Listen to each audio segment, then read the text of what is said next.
Assalamualaikum warahmatullahi wabarakatuh. Partai Mahasiswa Indonesia benar-benar sudah terdaftar di Kementerian Hukum dan HAM. Dari daftar partai politik Kemenkumham ini, terungkaplah pimpinan Partai Mahasiswa Indonesia.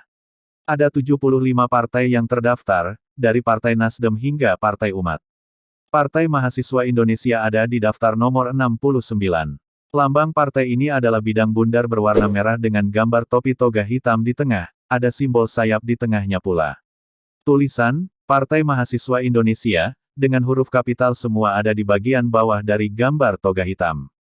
Di sini, tertera pengurus tingkat pusat Partai Mahasiswa Indonesia. Ketua Umum, Eko Pratama.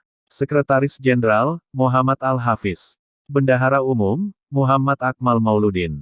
Ketua Mahkamah, Teguh Setiawan. Anggota Mahkamah, Davista A. Richan.